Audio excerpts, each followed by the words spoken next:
막상 대학 가서 한 학기 다녀보니까 별로이신 분들 많으시죠. 수능 망해서 재수할까 고민이신 분들, 오늘은 수능 보고 대학 가는 게 더 쉬운지, 대학교 1, 2학년 마치고 편입으로 대학 가는 게 더 쉬운지 알려드릴게요. 결론 먼저 말씀드리면 대학교 1, 2학년을 마치고 편입으로 가는 게 훨씬 더 쉬워요. 이게 사실이면 왜 사람들이 편입은 안 하는지 제가 전부 설명드릴게요. 학벌에 욕심이 있으신 분들은 이 영상을 통해서 입시에 대한 더 넓은 시야를 갖게 되실 거예요. 편입이 유리한 이유 첫 번째는 경쟁자들 수준이 낮아져요. 명문대 다니는 분들은 아실 거예요. 주위에 편입 준비하는 친구들 정말 없어요. 지금 명문대 다니고 있는 학생들은 다 지금 본인이 다니는 학교에 만족을 하고 있어요. 굳이 1년을 더 투자를 해서 조금 더 높은 레벨에 있는 학교로 준비를 하지 않는다는 거예요. 이 명문대 학생들이 이미 입시에서 여러분들을 한번 이겼어요. 한번 이긴 이 수준 높은 친구들이 편입에서는 참여를 하지 않는 거죠. 그래서 편입은 수능보다는 상대적으로 경쟁자들의 수준이 낮아질 수밖에 없어요. 그러면 여러분들은 여러분들과 수준이 같거나 더 낮은 사람들이랑 경쟁하는 거잖아요. 그러면 더 유리할 수밖에 없겠죠. 그리고 고등학교 때 잘하고 열심히 했던 친구들은 이 열심히 했던 거에 대한 보상 심리가 생겨서 좀 더 놀고 싶어하는 마음이 강해요. 만약 여러분들이 고등학교 때 하루에 10시간씩 공부했다고 생각해봐요. 이렇게 10시간씩 공부해서 명문대를 갔는데 더 놀고 싶을 것 같지 않나요? 편입이 유리한 이유 두 번째는 영어랑 수학만 본다는 거예요. 수능은 국영수랑 탐구 두 과목을 보잖아요. 총 5과목인 거죠. 편입은 영어 또는 영어, 수학 이렇게 한두 과목밖에 안 보잖아요. 그래서 조금 더 집중도 있게 공부를 할 수가 있어요. 아무래도 5과목을 공부하는 것보다는 한두 과목을 공부하는 게 훨씬 더 쉽겠죠. 그리고 상담하다 보면 국어를 상대적으로 못하는데 수학을 잘하시는 분들이 많으세요.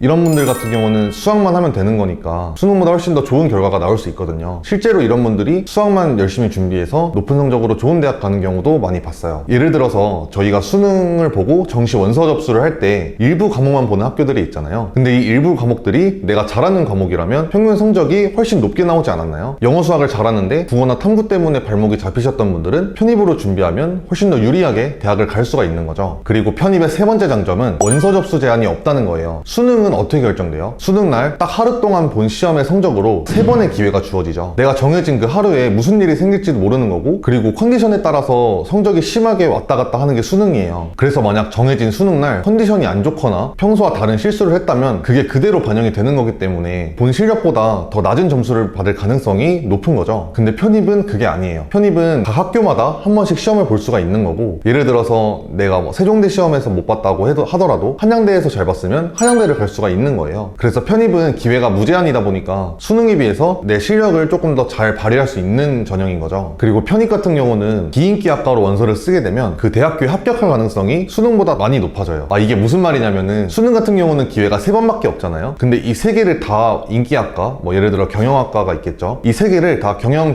이렇게 쓰는 경우가 거의 없다는 거예요. 왜냐면은 사람이 조금 쫄리는 마음도 있고 이거 다 떨어지면 어떡하지란 마음도 있기 때문에 한두 군데는 안전한 곳으로 원서를 쓰기 마련인데요. 편입 같은 경우는 오히려 이런 부담감이 덜해서 사람들이 인기학과로 쓰는 경향이 조금 더 강해요. 그래서 인기학과와 비인기학과의 커트라인 차이가 10점 이상 차이가 나는 경우도 있어요. 결론은 편입으로 비인기학과에 지원을 하게 되면 합격률이 엄청나게 많이 상승한다는 거예요. 비인기학과를 잘 노려보기만 해도 좋은 학교에 쉽게 편입하는 경우가 상당히 많아요. 그리고 꿀팁 하나를 드리자면 연고대 편입이 생각보다 어렵지 않다는 거예요. 실제로 작년 연고대 학사 편입 경쟁률을 보면 2대1에서 4대1인 학과들도 굉장히 많거든요. 내가 수능으로 연고대를 가려면 하루에 10시간씩 매일 공부해도 진짜 갈까 말까 한 게 연고대잖아요. 근데 내가 편입으로 하면 이 2대1에서 4대1밖에 경쟁률이 안 되니까 들어갈 확률이 훨씬 더 높아진다는 거죠. 아무래도 연고대에 편입으로 지원하는 학생들의 수준이 높긴 하겠지만 그래도 서울대, 연세대, 고려대 다니는 학생들은 편입에 지원을 하지 않을 거 아니에요. 그래서 이 학생들을 빼고 어차피 경쟁하는 거기 때문에 충분히 합격할 가능성이 높다는 거죠. 내가 입시에서 물론 열심히 준비를 하겠지만 이게 항상 뜻대로 되진 않잖아요. 근데 이럴 때 가장 먼저 생각나는 건 수능이에요. 그래서 수많은 재수생분들이나 대학교를 휴학하고 수능을 준비하는 분들이나 이런 분들이 굉장히 많잖아요. 근데 이런 분들께 편입도 굉장히 좋은 옵션이 될 수 있다고 생각을 하고 요거를 알려드리고 싶어서 이 영상을 찍게 됐어요. 사실 두 번째 기회인 거거든요. 제가 이 일을 하면서 느낀 거는 생각보다 대학에 갈 수 있는 방법이 많다는 거예요. 그래서 여러분들이 꼭 하나의 방법에만 매몰되지 않고 좀 여러 방면으로 생각을 해보신다면 훨씬 더 나한테 맞는 방법을 찾아서 지금보다 조금 더 쉬운 선택지를 찾을 수 있게 될지도 모르는 거예요. 시야를 좀 더 넓혀서 여러분들이랑 잘 맞는 선택지를 찾아내셨으면 좋겠습니다. 지금까지 영상 시청해주셔서 감사합니다. 가시TV의 김재현 멘토였습니다.